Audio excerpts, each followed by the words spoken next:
ความสวยงามของวัดเสียงทองแขวงหลวงพระบางที่มีความสวยสดงดงามที่สุดจนได้รับการยกย่องจากนักปูหานคดีว่าเป็นอัญมณีแห่งสถาปัตยกรรมลาววัดเสียงทองหลวงพระบางเป็นวัดที่มีความสำคัญ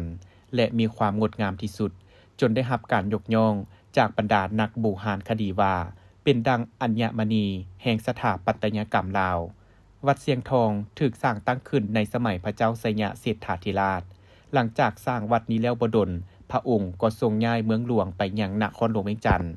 เมื่อเดินทางมาถึงวัดนี้สิ่งทำอิฐก็คือการไปชมพระอุโบสถหรือที่เอิ้นว่าสิมที่แสดงถึงสถาปัตยกรรมทางศาสนาแบบหลวงพระบางแท้ๆด้วยหลังคาพระอุโบสถที่แอนโค้งซ้อนกันอยู่3ชั้นส่วนกลางของหลังคามีเครื่องยอดสีทอง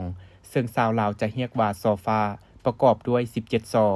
อันมีความหมายว่าสิมหรืออุโบสถที่เจ้าชีวิตทรงสร้างขึ้นส่วนสิมที่คนสามัญสร้างจะมีซอฟ้าเพียง1-7ซอเท่านั้น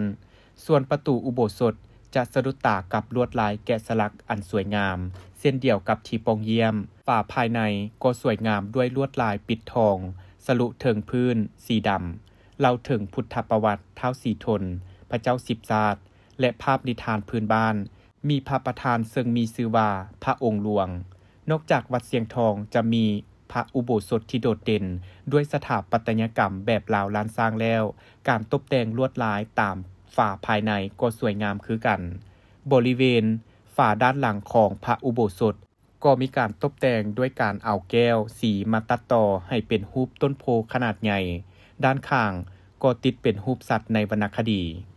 ถัดมาบริเวณด้านข้างด้านหลังของพระอุโบสถเป็นที่ตั้งของวิหารน้อยๆ2หลังจุดเด่นของวิหารด้านหน้าคือที่ฝาด้านนอกแต่ละหลังตกแต่งด้วยแก้วสีตัดเป็นสิ้นส่วนน้อยๆแล้วนำมาต่อกันเป็นรูปหางต่างๆเราเป็นนิทานพื้นบ้านลงถึงฝาสีบัวเบิ่งสวยงามน่าฮักตามฉบับหลวงพระบางวิหารหลังน้อยด้านข้างพระอุโบสถที่มีชื่อว่าวิหารแดงภายในเป็นที่ประดิษฐานพระพุทธรูปปางไสยญาติที่งดงามด้วยพระหัตถ์ที่รองรับเสียรไว้อย่างงดงาม